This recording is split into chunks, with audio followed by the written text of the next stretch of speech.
We're going to discuss how to make your organization more joinable. If you're ready to do that, let me hear you say, let's do it. Let's do it. Number one, demonstrated interest in the person, not just the potential. College. This is one of the few pictures left from the before name tag days. That's how I categorize my life, before name tag, after name tag. And I went to school at Miami University. Yes! 3 people have heard of it. Not the fake Miami in Florida. Yeah, that's right. We got some Red Hawks up in here. Just so people know, Miami was a university when Florida was still occupied by Spain. Just to clarify. And as you can tell from some of the images, I had what doctors commonly refer to as a bit of a drinking problem. Not the Diet Dr. Pepper, actually. Am I the only one that's addicted to DDP? Is that the best soda you've ever had? Oh, it is unbelievable. I may or may not have blacked out one night, but I don't want to talk about that. Here's what matters. The drinking problem that I had was that I didn't. Yeah, see, when I was in college, I was the one guy at the party or at the bar who didn't have a beer in his hand. I don't drink. It's not for me.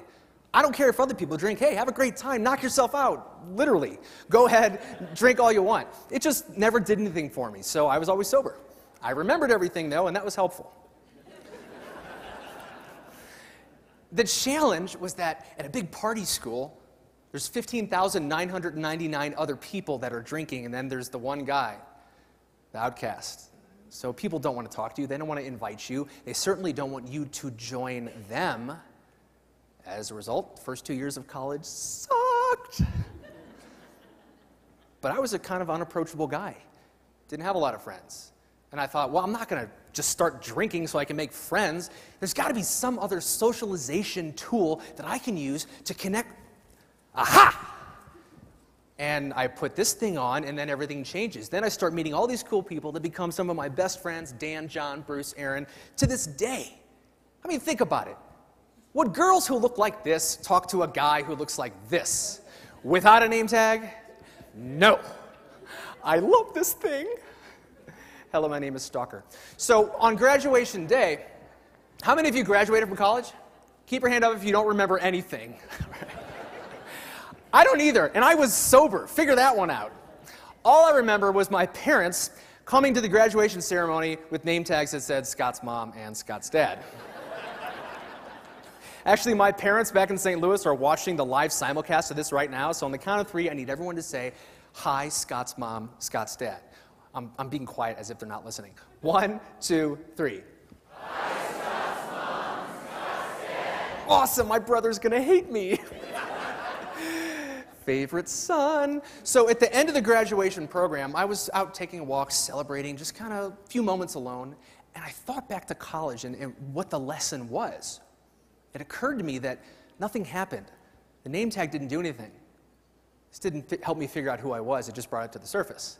And it occurred to me that the second half of college, people started to get to know me as a person and not as a choice. How do you get to know people? Resist compartmentalizing people. It's so easy to do this, and you have a convenient little box or label to say who they are. This is a dangerous process, especially if you have a potential new member to your club. You start immediately labeling them, then they feel small, and they don't want to join. So in a face-to-face conversation, here's what I'm going to challenge you to do. I want you, and this is hard to say, I want you to be the opposite of Albert Pujols. I know, I'm a Cardinals fan. All my St. Louis people are probably ready to kill me. All right, bear with me here. We got a point here. It's very important. So Albert Pujols, I was actually at the game 2 days ago when the Cardinals got destroyed. I got to give it up to the Rockies. Okay, all right. The Rockies destroyed the Cardinals, and I was wearing red, and I was getting made fun of. And the only thing I could think to say was, hey, you remember the time the Rockies won the World Series? Oh, right. That's right. That just happened. I said it. I said it in Colorado.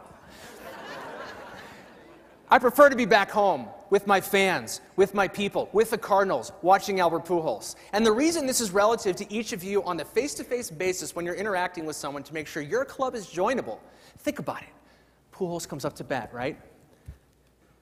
And the whole crowd is waiting, cameras in hand, potentially watching history, right? And the pitcher's just sitting there trying to look all serious, and tough. But the pitcher is shaking in his cleats because it's Pujols, man. He's one of the most dominating hitters in the past 10 years of baseball. But you know why the pitchers are scared? It's not his average. It's not the on-base percentage. It's not the fact that he's probably 42 and not 29. What they're scared of is that every time Pujols comes up to bat, he's not trying to walk. He's not trying to take a bean ball and take one for the team. Pujols comes out swinging. And when you come out swinging, that's what happens. You break records, you make history. Of course, that's great in baseball, but for you, terrible idea. In a conversation, when you come out swinging, you are perceived as a threat. This is dangerous. Someone comes to your club for the very first time. Oh, there's a new person. Hello, James, nice to meet you. Welcome to our club. Okay, we need a committee member. We need someone tomorrow. You know what? In fact, we need a new president. We need a treasurer. I will give you $50,000 right now. Cash. He's going to think about it. Cool. I think we got him. That might be threatening to somebody because you come out swinging. You can't just launch right into the recruiting effort. You have to lay a foundation first. Here's one way you can do it. I find this to be effective. I'm the president of my association. We'll talk about that later. What I do when I meet cool people, I write them a letter, email, something like this. Hey, Brian, so you're cool. I'm cool.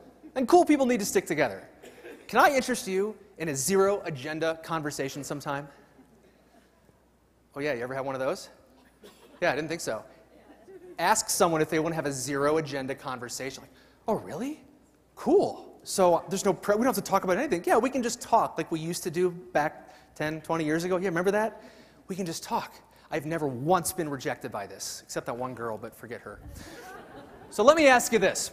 Do you see people as individuals to enjoy or as objects to manipulate? If you guys are still with me, let me hear you say, cool. Number two,